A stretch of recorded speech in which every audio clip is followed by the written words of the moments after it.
kryetar. Në një narkoregjim i pari dhe i vetmi në Europë, si ky jone, në një narkoparlament ku bandat kanë përfaqësues të tyre mbi 20 deputet, në një vend ku kryeministri ka mbledhur të gjitha pushtetet, ka më shumë pushtet se sa kishte Enver Hoxha, diktatori i fundit i Shqipërisë, ka mbi 95% të gjitha pushteteve që i ka në duart e tij dhe i kontrollon.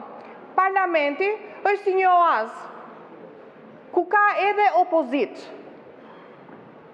Ndaj ajo që neve po kërkojmë është gjithëpërfshirja dhe nuk e kërkojmë ne po është kusht, është e detyrueshme.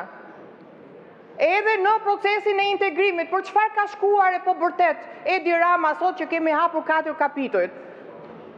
Kur në klasterin e parë janë kriteret politike, është pikërisht mirë funksionimi i parlamentit, është gjithëpërfshirja. Edhe opozita duhet përfshirë.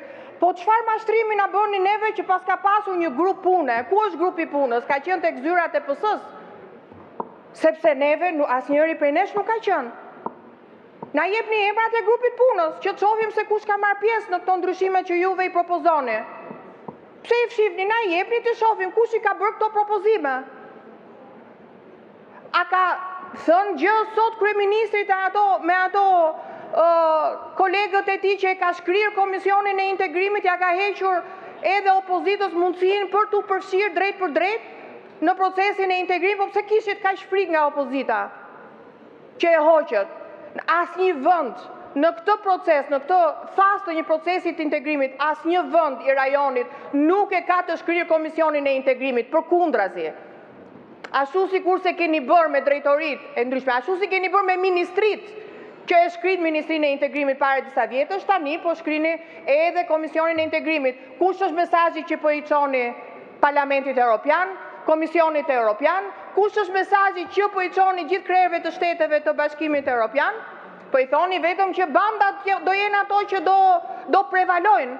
Përmendni 2017-ën, një mashtrim tjetër. 2017-a kishte marrëveshje.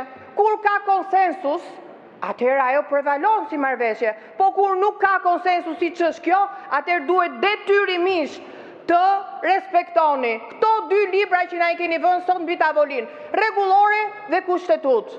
Atëherë unë ju kërkoj, zoti kryetar, të rhiqeni, futeni procedurën në shina kushtetuese, futeni parlamentin në shina kushtetuese. Faleminderit zonja Vokshi.